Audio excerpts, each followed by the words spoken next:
Thank you. I'm sure everybody here, this whole assembly, wants to express its sympathy to the people who are actually living at the moment in flooded areas.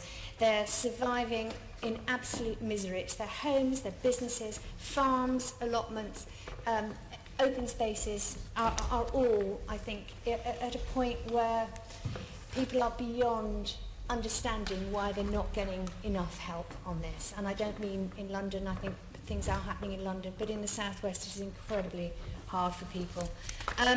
We need to recognise the work of various statutory bodies involved in tackling this emergency, including Environment Agency staff and the emergency services, and all they're doing to keep communities safe. And we also need to recognise the dedication and determination of individuals and community groups who are doing what they can as well.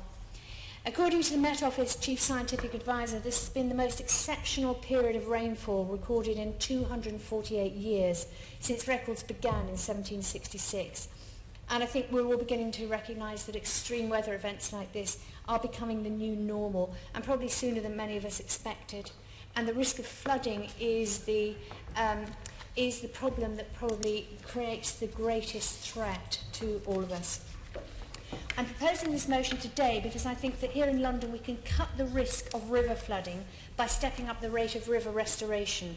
There are hundreds of kilometres of London's rivers feeding into the Thames, and these present lots of opportunities to deflect water.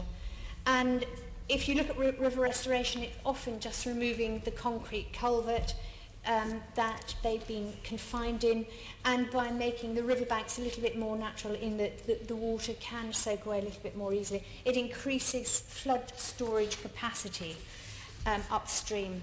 And of course you can also include adjoining green space as flood storage, temporary flood storage hopefully. So this will prevent rivers from overtopping and flooding local properties, and it also slows or holds back the volume of water flowing downstream into inner London locations where it can flood properties on its route to venting finally into the River Thames.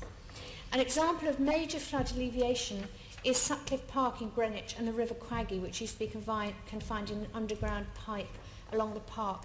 So to cut the risk of local flooding, Sutcliffe Park was lowered and reshaped to create a floodplain capable of storing 85,000 cubic metres of floodwater, with the River Quaggy rerouted through the middle of the park.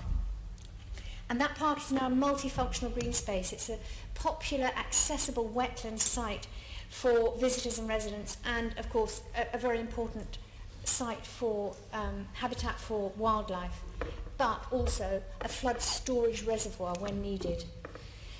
The vast majority of river restoration opportunities exist in outer London boroughs, where the potential to use green spaces, parks, playing fields, school grounds as part of a flood management, an integrated flood management system is greatest.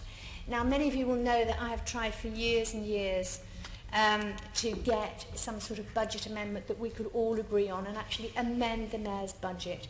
We weren't able to do this year, but I think this motion has probably already put pressure. I hope it will put more pressure on the Mayor, and I think it can only enhance his reputation if he does.